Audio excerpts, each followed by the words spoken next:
Ano ang gagawin ng isang narcissist sa unang 3 to 4 months ng inyong relationship? Okay, so let's talk about mental health and let's talk about relationship, specifically narcissistic relationship. So ano nga ba yung gagawin ng isang narcissist sa'yo sa unang 3 buwan hanggang 4 na buwan? Ang gagawin niya sa'yo ay ila-love bombing ka. Love bombing, pag sinabi nating love bombing, tataratuhin kang isang prinsesa o isang reyna o isang hari o isang prinsipe. Ganun ang treatment niya sa'yo. Ibibigay niya lahat ng kaya niyang ibigay. Tatratuhin ka ng trato na sa palagay mo ay ikaw ay parang isang master at siya yung servant. Paniniwalain ka niya na siya yung Prince Charming mo. Paniniwalain ka na ikaw yung babae na hinahanap niya, no? So paiikutin ka ng paiikutin. So ilalove bombing ka, yun yung ibig sabihin ng love bombing. Kaya mapapansin nyo, hindi na detect ang narcissist sa unang pagdi-date. Mahirap ma-detect yan kung hindi ka trained o wala kang education about that. Kasi ang gagawin nila talaga ay puro positive.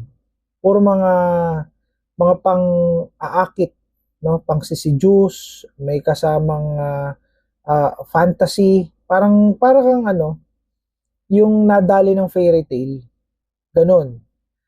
So sila ay talagang magaling magbalat kayo. Nagsusuot sila ng maskara sa loob ng 3 hanggang 4 na buwan. So meron silang parang mask. So kanila yung isinusuot. Hindi nila yun ipinapakita sa inyo yung tunay nilang pagkatao. Meron silang maskarang isinusuot. Kaya talagang mabibiktima ka. Kahit pa ikaw ay matalino, mataas ang IQ mo, mabibiktima ka talaga ng ganitong klase ng tao. Lalo na at ikaw ay in love din, no? At type na type mo siya. Dahil yun naman talaga ang goal niya eh, no? Pahulugin ka ngayon. Pag ikaw ay hulog na, bigay na bigay ka na, dun ka na niya yayariin. Dun ka na niya imamanipulate, dun ka na niya aabusuhin. Magsisimula na siyang maging master at ikaw na yung servant. So, ang ginagawa niya ay pattern. Pare-parehas halos ang ginagawa ng mga narcissist na pattern. Ilalove bombing ka ng 3 hanggang 4 na buwan. Pag ikaw in love na at kagat ka na, hahanap-hanapin mo na siya. Pagka nawawala siya, hahanap-hanapin mo na siya. Siyempre, kasi in love ka na, ikaw ay into it na, hulog ka na. Saka ka ngayon, pakikitaan ng hindi maganda. So, ikaw ngayon ay maa-attach na sa kanya. So, doon magsisimula yung trauma bonding.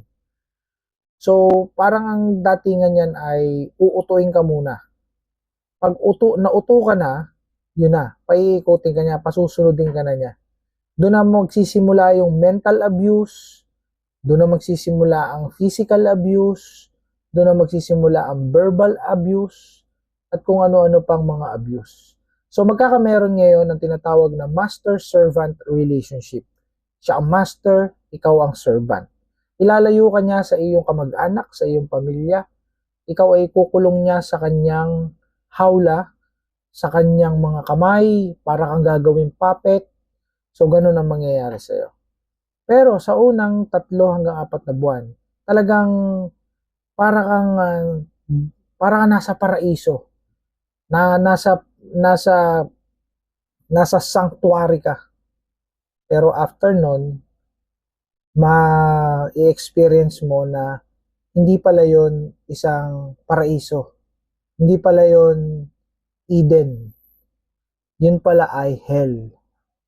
So, what the hell? Okay, so yun ang mangyayari sa inyo. So, toxic relationship. So, what are you going to do? Umiwalay ka. Tumakbo ka hanggat makakatakbo ka. Umalis ka hanggat makakaalis ka. Run, Forest, run. Bye for now.